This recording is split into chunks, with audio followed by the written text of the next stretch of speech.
अस्सलाम वालेकुम। चैनल खाना पकाना में खुश आमदीद।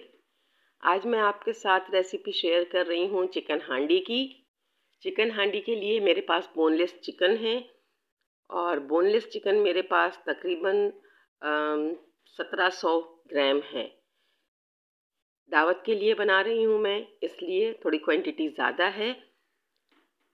सबसे पहले मैंने इन छोटी बोटियों को, मतलब इनकी बोटियाँ छोटी होनी चाहिए, मैंने छोटी बोटियाँ ली हैं बोनलेस, और इन्हें सबसे पहले मैं फ्राई कर लूँगी। फ्राई करने के लिए पैन में ऑयल ले लेंगे और उसमें इन बोटियों को पहले फ्राई करेंगे। इसमें कुछ भी ऐड नहीं करना है, सिर्फ मैं इसे फ्राई कर रही हूँ। और जैसे ही चिकन का कलर चेंज होगा, थोड़ी सी इसमें से खुशबू आने लगेगी और ये जो बोटियां हैं फ्राई हो जाएंगी, तो मैं इन्हें निकाल लूँगी और फिर इसके बाद मैं मज़ीद आगे इसमें जो चीज़ें हैं वो ऐड करना शुरू करूँगी। तो ये देखिए, ये तकरीबन अब फ्राइड हैं, इसलिए कि मैंने इसमें फ्लेम जो है वो थोड़ा सा हाई रखा था। लो फ्लेम पर फ्राई नहीं करना, यानी हाई का मतलब ये है कि मीडियम फ्लेम पर हम इसे फ्राई करेंगे, ताकि ये तेज़ी से जो है वो फ्राई हो जाए और इनमें से पानी ना रिलीज़ हो उस वक्त, फ्राई के वक्त। क्योंकि अगर हम फ्लेम लो कर देते हैं तो फ्राई करते हुए पानी चिकन का निकलता है, तो फिर वो फ्राई नहीं हो पाता सही से। अच्छा, उसके बाद मैंने इसे निकाल लिया, इसलिए जो तेल जो इसमें बचा था उसी में मैंने प्याज को कट करके और टमाटर को डाल दिया है। टमाटर को मैंने सिर्फ 20 से हाफ कट किया है और प्याज को भी मैंने जो है वो चॉप कर लिया था, और इसे दोनों को जो है वो सिर्फ हमें इतना फ्राई करना है कि इसका कलर चेंज ना हो, ये सिर्फ सॉफ्ट हो जाए। ये देखिए, मैंने इनको फ्राई कर लिया और इसे अब मैं निकाल लूँगी। और जो टमाटर है उसके ऊपर से मैं उसको पील कर लूँगी, उसका जो छिलका है वो मैं उतार लूँगी और इसे ग्राइंड कर लूँगी। अब जो ऑयल बचा था इसमें मैंने, मतलब 2 टेबल स्पून इसमें मैंने मार्जरीन के डाल दिए हैं। बटर हो तो आप बटर डाल दें, मैंने मार्जरीन यूज़ किया है। तो 2 टेबल स्पून ऑयल लेकिन मौजूद होना चाहिए, वरना ये जो मार्जरीन है या बटर है वो जल जाएगा। उसके बाद इसी में मैं, जैसे ही मेल्ट हो जाए, इसमें अदरक लहसुन का पेस्ट डाल देंगे और अदरक लहसुन के पेस्ट अच्छी तरह से इसमें पका लेंगे, भून लेंगे। ऑयल का कलर बटर या मार्जरीन की वजह से भी आपके चेंज हो सकता है, और इसके साथ ही इसमें थोड़ा सा जो है वो टमाटर का कलर भी आया है। ठीक है, तो बस इसको इस तरह से चलाते जाएंगे। ये देखें, इस तरह से इसको अदरक लहसुन को चलाने के बाद इसमें जो फ्राइड चिकन है वो मैंने ऐड कर दिया। अब ये जो फ्राइड चिकन है उसको अदरक लहसुन के साथ अच्छी तरह से चला लेंगे, और इसके बाद जो इसमें मसाले ऐड करेंगे वो कुटी लाल मिर्चें हैं, ज़ीरा पाउडर है, काली मिर्च पाउडर है और साथ ही नमक है। बस ये कुछ इंग्रेडिएंट्स हैं जो मैं इसमें यूज़ कर रही हूँ मसालों के तौर पर।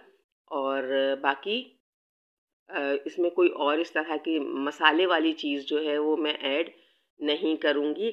हाँ, ऑयल के जब मैंने फ्राई करने के लिए चिकन को डाला था ऑयल में, उस वक्त मैंने ऑयल में 2 इलायची छोटी वाली डाल दी थी। आप भी चाहें तो ऑप्शनल है, डाल दीजिए थोड़ी सी खुशबू के लिए। तो इसके अलावा इसमें कोई और इंग्रेडिएंट्स या मसाले जो हैं वो मैं इसमें यूज़ नहीं करूँगी। इंग्रेडिएंट्स तो इसमें यूज़ होंगे, तो बस इसको कवर कर देना है मसालों के साथ चलाने के बाद, ताकि अब चिकन जो है वो सॉफ्ट हो जाए, गल जाए, थोड़ा सा पानी रिलीज़ कर दे, अब जो भी चिकन का पानी होता है, और उसी में वो पक जाए। क्योंकि ये भी जो है वो बोनलेस बोटियां हैं, तो बहुत ज़्यादा जो है वो टाइम इसमें नहीं लगता है। तो बस 2 से 3 मिनट के लिए भी अगर इसे मीडियम टू लो फ्लेम पर अगर रखते हैं, तो भी इसका पानी जो है वो रिलीज़ हो जाता है और उसमें ये चिकन जो है वो गल जाता है। अब ये देखिए, ये इसको इस तरह से जब हम इसको देखेंगे तो ये तकरीबन चिकन जो है वो पक चुका होगा। और इसी वक्त इसमें वो जो टमाटर और प्याज का पेस्ट है जिसको ग्राइंड कर लिया था मैंने, टमाटर को पील करने के बाद, छीलने के बाद, ऊपर से छिलका उतारने के बाद, वो वाला मटेरियल मैं इसमें ऐड कर दूंगी और ये इसकी ग्रेवी अब बनेगी। तो बस इसमें इसको ऐड करना है और चला लेना है थोड़ा सा। इसके साथ ही जो दही है, तकरीबन इसके लिए मैंने 150 ग्राम जो है वो दही लिया है, दही भी मैंने इसमें ऐड कर दिया। अच्छा, पानी का बिल्कुल इस्तेमाल नहीं होगा, अगर ज़रूरत हो तो हम इसमें दूध का इस्तेमाल करेंगे ग्रेवी के लिए, वरना पानी का इस्तेमाल बिल्कुल भी नहीं करेंगे, क्योंकि देखें इसकी ग्रेवी बन रही है। अब ये दही मैंने यूज़ किया और ये लास्ट में मैं इसमें क्रीम ऐड कर रही हूँ।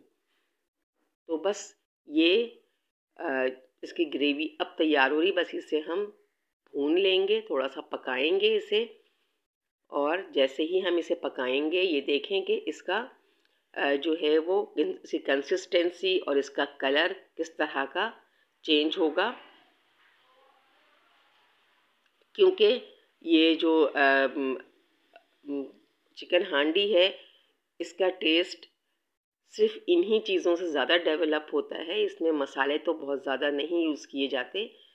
लास्ट में मैं इसमें कसूरी मेथी यूज़ करूँगी। कसूरी मेथी घर में मौजूद होती है, अगर आपके पास फ्रेश है तो आप उसको भी इस्तेमाल कर सकते हैं, लेकिन मैं तो कसूरी मेथी वो वाले यूज़ करूँगी कि जो कि मेरे पास मैं फ्रेश मेथी को ही ड्राई करती हूँ और फिर रख लेती हूँ। तो बस उसे इसमें ऐड करना है। और इसमें मैंने एक और जो है वो इंग्रेडिएंट यूज़ किया था और वो है चीज़, क्योंकि ये बच्चों की फरमाइश होती है कि थोड़े चीज़ी भी हों, तो मैंने इसमें, ये ऑप्शनल है, ये हांडी के लिए बिल्कुल ऑप्शनल है, ज़रूरी नहीं है कि आप यूज़ करें। मैंने इसमें चीज़ का इस्तेमाल किया था, तो ये मोज़रेला चीज़ जो हमारे पास है उसको ही इस्तेमाल करना है। अब ये देखें तकरीबन 100 ग्राम के करीब मैंने इसमें चीज़ का इस्तेमाल किया था। इसके अलावा इसमें अब लास्ट में इसमें हरी मिर्चें, और चीज़ को बिल्कुल लास्ट में इस्तेमाल ऐड करना है। ये कसूरी मेथी है और हरी मिर्चें, 3 से 4 हरी मिर्चें मैंने डाल दी थी। कसूरी मेथी मैंने डाल दी, मैं तकरीबन 1 टेबल स्पून जो है वो मैंने इस कसूरी मेथी को लेकर हाथ में थोड़ा सा उसको क्रश करके और डाल दिया था। ये देखें हमारी एक बहुत मज़ेदार सी हांडी तैयार है। गार्निश कर लें इसको, अदरक और थोड़े से मिर्च मैंने ऊपर से कट करके स्लाइस लगा दिए, और इसके साथ ही मैंने इसमें थोड़ा सा हरा धनिया भी जो है वो डाल दिया है। तो बस मज़ेदार सी हांडी तैयार है। गरम नान के साथ सर्व करें और अपनी तारीफ़ें सुनें, तो ज़रूर ट्राई कीजिएगा। चैनल को लाइक और सब्सक्राइब कर दीजिएगा, बेल आइकन को प्रेस कर दीजिए ताकि आने वाली वीडियोज़ आपको टाइम पर मिलती रहें। अपना बहुत सारा ख्याल रखिएगा। अल्लाह हाफिज़।